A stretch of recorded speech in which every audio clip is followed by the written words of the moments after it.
Welcome back to clean news Rajasthan. चलिए देखते हैं राजस्थान की 15 फटाफट बड़ी खबरों को।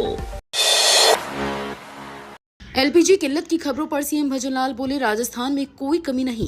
एलपीजी गैस की संभावित किल्लत को लेकर फैल रही खबरों के बीच राजस्थान के मुख्यमंत्री भजनलाल शर्मा ने स्थिति स्पष्ट की है। उन्होंने कहा कि प्रदेश में गैस और पेट्रोलियम पदार्थों की कोई कमी नहीं है और आपूर्ति पूरी तरह सामान्य है। मुख्यमंत्री ने आम लोगों से अफवाहों पर ध्यान न देने की अपील की। साथ ही संबंधित विभागों को निर्देश दिए गए कि वितरण व्यवस्था पर लगातार नजर रखें ताकि उपभोक्ताओं को किसी तरह की परेशानी न हो। एलपीजी बुकिंग गड़बड़ी के बीच इंडेन ने जारी किए वैकल्पिक booking number. LPG booking system में तकनीकी गड़बड़ी के बीच इंडेन गैस ने उपभोक्ताओं की सुविधा के लिए वैकल्पिक बुकिंग नंबर जारी किए हैं। अब उपभोक्ता मिस्ड कॉल देकर भी गैस सिलेंडर बुक कर सकते हैं। कंपनी का कहना है कि सिस्टम में आई समस्या को ठीक करने का काम जारी है। तब तक लोगों को परेशानी से बचाने के लिए ये सुविधा दी गई है। उपभोक्ताओं से अपील की गई है कि वे दिए गए नंबरों का उपयोग कर आसानी से सिलेंडर बुक करा सकते हैं। गैस सिलेंडर किल्लत पर अशोक गहलोत की अपील, आमजन से संयम रखने को कहा। एलपीजी गैस सिलेंडर की संभावित किल्लत को लेकर राजस्थान के पूर्व मुख्यमंत्री अशोक गहलोत ने चिंता जताई है। उन्होंने कहा कि अंतर्राष्ट्रीय हालात और युद्ध जैसे माहौल के कारण एलपीजी सप्लाई पर असर पड़ने की आशंका है। गहलोत ने आम लोगों से अपील की है कि घबराकर अतिरिक्त गैस सिलेंडर जमा न करें और संयम बनाए रखें। उन्होंने कहा कि जरूरत के अनुसार ही गैस का उपयोग करें ताकि सभी उपभोक्ताओं को समय पर गैस उपलब्ध हो सके। राजस्थान में जल्द लागू होगी गौ सेवा नीति 2026, सरकार ने शुरू की तैयारी। राजस्थान में जल्द ही गौ सेवा नीति 2026 लागू की जा सकती है। मुख्यमंत्री भजनलाल शर्मा के नेतृत्व में इस नीति को लेकर तैयारियां जारी हैं। सरकार का उद्देश्य गौ संरक्षण, गौशालाओं के विकास और पशुपालकों को बेहतर सुविधाएं उपलब्ध कराना बताया जा रहा है। अधिकारियों के अनुसार नई नीति में गौवंश की देखभाल, चारे की व्यवस्था और आर्थिक सहायता से जुड़े प्रावधान शामिल किए जाएंगे। इससे गौशालाओं के संचालन को मजबूती मिलेगी और पशुपालकों को भी राहत मिल सकेगी। राजस्थान बोर्ड 10वीं और 12वीं रिजल्ट की तारीख घोषित, जल्द खत्म होगा इंतजार। राजस्थान बोर्ड ने 10वीं और 12वीं के रिजल्ट की तारीखों का ऐलान कर दिया है। बोर्ड सचिव के अनुसार फिलहाल उत्तर पुस्तिकाओं की मूल्यांकन का कार्य तेजी से चल रहा है। करीब 3,915 शिक्षक दिन रात कॉपियों की जांच में लगे हुए हैं। बोर्ड का कहना है कि तय समय के भीतर परिणाम जारी कर दिए जाएंगे। लाखों विद्यार्थियों और अभिभावकों को जल्द ही रिजल्ट का इंतजार खत्म होने की उम्मीद है। कक्षा 1 से 8 तक रिक्त सीटों पर प्रवेश प्रक्रिया शुरू, लॉटरी से चयन। राजस्थान के राजकीय अंग्रेजी माध्यम विद्यालयों में कक्षा 1 से 8 तक की रिक्त सीटों पर प्रवेश प्रक्रिया शुरू कर दी गई है। शिक्षा विभाग के अनुसार इन सीटों के लिए विद्यार्थियों का चयन लॉटरी प्रणाली के माध्यम से किया जाएगा। अभिभावक निर्धारित समय सीमा के भीतर आवेदन कर सकते हैं। विभाग का कहना है कि पारदर्शिता बनाए रखने के लिए पूरी प्रक्रिया ऑनलाइन और लॉटरी सिस्टम से पूरी की जाएगी ताकि सभी आवेदकों को समान अवसर मिल सके। समर्थन मूल्य पर गेहूं खरीद शुरू, किसान 30 जून तक बेच सकेंगे उपज। राजस्थान में किसानों के से समर्थन मूल्य पर गेहूं की सरकारी खरीद शुरू कर दी गई है। कृषि विभाग के अनुसार किसान अपनी उपज 30 जून तक निर्धारित खरीद केंद्रों पर बेच सकेंगे। इसके लिए किसानों को पहले पंजीकरण कराना आवश्यक है। सरकार का कहना है कि खरीद प्रक्रिया को पारदर्शी और सुचारू बनाने के लिए विशेष व्यवस्थाएं की गई हैं। इससे किसानों को उनकी फसल का उचित मूल्य मिलेगा और मंडियों में गेहूं की बिक्री भी व्यवस्थित तरीके से हो सकेगी। एयरफोर्स का नोटम जारी, 1 महीने तक राजस्थान का ये एयरपोर्ट रहेगा बंद। भारतीय वायुसेना ने एक नोटम जारी करते हुए राजस्थान के एक एयरपोर्ट को करीब 1 महीने तक बंद रखने की जानकारी दी है। इस अवधि में एयरपोर्ट से उड़ानों का संचालन अस्थायी रूप से बंद रहेगा। इसके कारण कई शहरों की हवाई कनेक्टिविटी प्रभावित हो सकती है। एयरपोर्ट पर तकनीकी कार्य और सुरक्षा से जुड़े अभ्यास के चलते ये निर्णय लिया गया है। यात्रियों को सलाह दी गई है कि यात्रा से पहले अपनी फ्लाइट की स्थिति की जानकारी जरूर जांच लें। बाड़मेर में पारा 40.6 डिग्री पहुंचा, 14 से 15 मार्च को आंधी बारिश संभावना। राजस्थान के बाड़मेर में गर्मी तेजी से बढ़ने लगी है और तापमान 40.6 डिग्री सेल्सियस तक पहुंच गया है। तेज धूप और गर्म हवाओं के कारण लोगों को दिन में काफी परेशानियों का सामना करना पड़ रहा है। मौसम विभाग के अनुसार 14 और 15 मार्च को मौसम में बदलाव देखने को मिल सकता है। इन दिनों कुछ इलाकों में आंधी और हल्की बारिश की संभावना जताई गई है, जिससे तापमान में थोड़ी गिरावट आ सकती है। पंचायत और निकाय चुनाव पर पूर्व विधायक का लीगल नोटिस, 15 अप्रैल तक मांग। राजस्थान में पंचायत और नगर निकाय चुनाव को लेकर विवाद बढ़ता नजर आ रहा है। एक पूर्व विधायक ने सरकार और चुनाव आयोग को लीगल नोटिस भेजा है। नोटिस में कहा गया है कि 15 अप्रैल तक चुनाव नहीं कराए गए तो ये संवैधानिक प्रक्रिया के खिलाफ होगा। उन्होंने समय पर चुनाव कराने की मांग की है। मामले को लेकर राजनीतिक हलकों में चर्चा तेज हो गई है और अब सरकार तथा चुनाव आयोग की प्रतिक्रिया का इंतजार किया जा रहा है। दूसरे दिन भी पोस्ट ऑफिस को उड़ाने की धमकी, पुलिस और एजेंसियां अलर्ट। लगातार दूसरे दिन पोस्ट ऑफिस को उड़ाने की धमकी मिलने के बाद पुलिस और सुरक्षा एजेंसियां अलर्ट हो गई हैं। सूचना मिलते ही पुलिस ने मौके पर पहुंचकर जांच शुरू की और आसपास के क्षेत्रों में सुरक्षा बढ़ा दी। संदिग्ध वस्तुओं की जांच के लिए बम निरोधक दस्ते और डॉग स्क्वाड को भी लगाया गया। फिलहाल किसी भी तरह की संदिग्ध सामग्री नहीं मिली है, लेकिन सुरक्षा के लिहाज से निगरानी बढ़ा दी गई है और मामले की जांच जारी है। उप मुख्यमंत्री दिया कुमारी ने बजट घोषणाओं के जल्द क्रियान्वयन के दिए निर्देश। राजस्थान की उप मुख्यमंत्री दिया कुमारी ने बजट में की गई घोषणाओं को जल्द लागू करने के निर्देश दिए हैं। एक समीक्षा बैठक के दौरान उन्होंने अधिकारियों से कहा कि सभी योजनाओं का क्रियान्वयन तय समय सीमा में सुनिश्चित किया जाए। उन्होंने ये भी कहा कि बजट घोषणाओं का लाभ आम लोगों तक जल्दी पहुंचे, इसके लिए विभाग आपसी समन्वय के साथ काम करें। बैठक में विभिन्न परियोजनाओं की प्रगति की समीक्षा भी की गई है। धौलपुर में अनिल अग्रवाल ने 66 अनाथ बेटियों की कराई शादी। राजस्थान के धौलपुर में समाज सेवी अनिल अग्रवाल ने 66 अनाथ बेटियों की शादी कराकर समाज के सामने मिसाल पेश की है। बताया जा रहा है कि वे अब तक 511 जरूरतमंद कन्याओं का कन्यादान कर चुके हैं।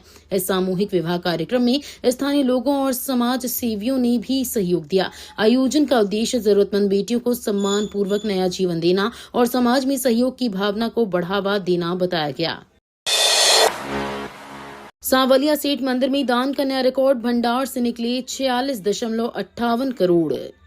राजस्थान के प्रसिद्ध सांवलिया सेठ मंदिर में एक बार फिर दान का नया रिकॉर्ड बना है। होली के बाद मंदिर के भंडार खोले गए तो करीब 46.58 करोड़ रुपए का चढ़ावा सामने आया। श्रद्धालुओं की आस्था के चलते हर साल यहां बड़ी मात्रा में दान मिलता है। मंदिर प्रशासन के अनुसार प्राप्त राशि का उपयोग धार्मिक गतिविधियों, मंदिर विकास और सामाजिक कार्यों में किया जाता है। इस बार भी दान की राशि ने पिछले कई रिकॉर्ड को पीछे छोड़ दिया है। गो गोपाल कॉरिडोर लोकार्पण में पूर्व राष्ट्रपति कोविंद बोले, गौ सेवा से नई दिशा। गो गोपाल कॉरिडोर के लोकार्पण कार्यक्रम में भारत के पूर्व राष्ट्रपति रामनाथ कोविंद ने गौ सेवा के महत्व पर जोर दिया। उन्होंने कहा कि गौ संरक्षण और सेवा से देश और सनातन परंपरा को नई दिशा मिल सकती है। कार्यक्रम में कई जनप्रतिनिधि और स्थानीय लोग मौजूद रहे। वक्ताओं ने बताया कि इस परियोजना से गौशालाओं के विकास और पशुपालन से जुड़े लोगों को लाभ मिलने की उम्मीद है। साथ ही ग्रामीण अर्थव्यवस्था को भी मजबूती मिलेगी। राजस्थान में खाद्य एवं नागरिक आपूर्ति विभाग के अधिकारियों कर्मचारियों की छुट्टियां निरस्त है। राजस्थान में खाद्य एवं नागरिक आपूर्ति विभाग के अधिकारियों और कर्मचारियों की छुट्टियां अस्थायी रूप से निरस्त कर दी गई हैं। विभाग ने फैसला जरूरी व्यवस्थाओं को सुचारू बनाए रखने के लिए लिया है। अधिकारियों को अपने कार्यस्थल पर उपस्थित रहने और वितरण व्यवस्था की निगरानी करने के निर्देश दिए गए हैं। सरकार का कहना है कि आवश्यक वस्तुओं की आपूर्ति और जनहित से जुड़े काम प्रभावित न हों, इसलिए ये कदम उठाया गया है। राज्यसभा में उठा अरावली में अवैध खनन और वन कटाव का मुद्दा। राज्यसभा में अरावली पर्वतमाला में हो रहे अवैध खनन और वन कटाव का मुद्दा जोरदार तरीके से उठाया गया। कांग्रेस सांसद नीरज दागी ने इस पर चिंता जताते हुए कहा कि लगातार खनन और पेड़ों की कटाई से पर्यावरण को गंभीर नुकसान हो रहा है। उन्होंने सरकार से सख्त कदम उठाने और अवैध गतिविधियों पर रोक लगाने की मांग की। सांसद ने कहा कि अरावली क्षेत्र पर्यावरण संतुलन के लिए बेहद महत्वपूर्ण है, इसलिए इसके संरक्षण के लिए प्रभावी कार्यवाही जरूरी है। कोटा में कमर्शियल सिलेंडर की कमी, होस्टल और मैस संचालकों की बढ़ी परेशानी। राजस्थान के कोटा में कमर्शियल गैस सिलेंडर की कमी का असर छात्रों के भोजन पर पड़ने लगा है। कई होस्टल और मैस संचालकों को गैस की आपूर्ति समय पर नहीं मिल रही, जिससे खाना बनाने में दिक्कत आ रही है। कोटा में बड़ी संख्या में छात्र कोचिंग के लिए रहते हैं, इसलिए ये समस्या गंभीर बनती जा रही है। संचालकों का कहना है कि जल्द ही गैस सप्लाई सामान्य नहीं हुई तो छात्रों के भोजन की व्यवस्था करना चुनौतीपूर्ण हो सकता है। हरियालो राजस्थान अभियान में ब्रज क्षेत्र में कदम्ब और अर्जुन के लाखों पौधे। राजस्थान में हरियाली बढ़ाने के लिए चल रहे हरियालो राजस्थान अभियान के तहत ब्रज क्षेत्र में बड़े स्तर पर पौधारोपण की तैयारी की जा रही है। वन विभाग करीब 16.90 लाख पौधे तैयार कर रहा है, जिसमें कदम्ब और अर्जुन जैसे पारंपरिक वृक्ष शामिल हैं। अधिकारियों का कहना है कि इन पौधों को क्षेत्र की जलवायु और धार्मिक महत्व को ध्यान में रखते हुए लगाया जाएगा। इस पहल से पर्यावरण संरक्षण को बढ़ावा मिलेगा और ब्रज क्षेत्र की हरियाली भी बढ़ेगी। पंचारिया बोले, बदलते वैश्विक हालात में भारत को चाहिए वैज्ञानिक और उद्यमी। एक कार्यक्रम के दौरान वक्ता पंचारिया ने कहा कि विश्व के बदलते हालात को देखते हुए भारत को अधिक वैज्ञानिक, इंजीनियर और सक्षम उद्यमियों की जरूरत है। उन्होंने कहा कि तकनीक, शोध और नवाचार के क्षेत्र में आगे बढ़कर ही देश वैश्विक स्तर पर मजबूत बन सकता है। युवाओं से उन्होंने विज्ञान और तकनीकी शिक्षा की ओर बढ़ने का आह्वान किया। साथ ही कहा कि नए स्टार्टअप और उद्योग देश की अर्थव्यवस्था को मजबूती देने में महत्वपूर्ण भूमिका निभा सकते हैं। ऊर्जा सचिव अजिताभ शर्मा बोले, बिजली क्षेत्र विकास के लिए कॉस्ट लेंस जरूरी। राजस्थान के ऊर्जा सचिव अजिताभ शर्मा ने बिजली क्षेत्र के विकास में लागत प्रबंधन की अहमियत पर जोर दिया। उन्होंने कहा कि पावर सेक्टर की योजनाओं और नीतियों को समझने के लिए कॉस्ट लेंस यानी लागत के दृष्टिकोण को अपनाना जरूरी है। एक कार्यक्रम के दौरान उन्होंने अपने प्रशासनिक अनुभव साझा करते हुए बताया कि सही वित्तीय योजना और संसाधनों के बेहतर उपयोग से बिजली क्षेत्र को अधिक मजबूत बनाया जा सकता है। भरतपुर में बनेगा मधुमक्खी उत्कृष्टता केंद्र, हजारों पालकों को मिलेगा लाभ। राजस्थान के भरतपुर में मधुमक्खी पालन को बढ़ावा देने के लिए उत्कृष्टता केंद्र स्थापित किया जाएगा। इस केंद्र के बनने से हजारों मधुमक्खी पालकों को प्रशिक्षण, तकनीकी जानकारी और आधुनिक सुविधाएं मिल सकेंगी। अधिकारियों का कहना है कि इससे शहद उत्पादन में वृद्धि होगी और किसानों की आय बढ़ाने में मदद मिलेगी। केंद्र के माध्यम से मधुमक्खी पालन से जुड़े नए अवसर भी विकसित किए जाएंगे, जिससे ग्रामीण अर्थव्यवस्था को मजबूती मिलने की उम्मीद है। वेटरनरी स्नातक में अब नीट यूजी से मिलेगा प्रवेश, अगले सत्र से लागू। देश में वेटरनिटी स्नातक पाठ्यक्रमों में प्रवेश की प्रक्रिया में बड़ा बदलाव किया गया है। अब इन कोर्सों में दाखिला नीट यूजी के जरिए ही दिया जाएगा। नई व्यवस्था अगले शैक्षणिक सत्र से लागू होगी। अधिकारियों के अनुसार इससे प्रवेश प्रक्रिया अधिक पारदर्शी और एक रूप बनेगी। छात्र अब नीट यूजी परीक्षा के आधार पर ही वेटरनरी कॉलेजों में प्रवेश के लिए पात्र होंगे। इस फैसले से देश भर के छात्रों को एक समान प्रक्रिया के तहत प्रवेश का अवसर मिलेगा।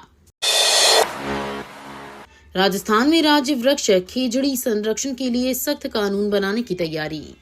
राजस्थान में राज्य वृक्ष खेजड़ी के संरक्षण के लिए सरकार सख्त कानून बनाने की तैयारी कर रही है। खेजड़ी को मरुस्थलीय क्षेत्र की जीवन रेखा माना जाता है और ये पर्यावरण संतुलन में अहम भूमिका निभाता है। अधिकारियों के अनुसार प्रस्तावित कानून के तहत खेजड़ी के अवैध कटान पर कड़ी कार्रवाई का प्रावधान किया जा सकता है।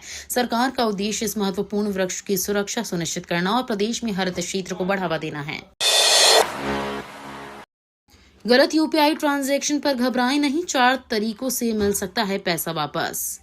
डिजिटल इंडिया के दौर में यूपीआई से भुगतान करना बेहद आसान हो गया है, लेकिन कभी कभी छोटी गलती से पैसा गलत खाते में चला जाता है। ऐसी स्थिति में घबराने की जरूरत नहीं है। सबसे पहले बैंक या यूपीआई ऐप में शिकायत दर्ज करें, फिर हेल्पलाइन नंबर पर संपर्क करें। इसके अलावा एनपीसीआई पोर्टल और बैंक शाखा में भी शिकायत दी जा सकती है। समय रहते कार्रवाई करने पर गलत ट्रांजैक्शन की राशि वापस मिलने की संभावना बढ़ जाती है। ये तो थी राजस्थान की बड़ी खबरें। रोजाना सबसे पहले अपडेट पाने के लिए क्लीन न्यूज राजस्थान को अभी सब्सक्राइब करें।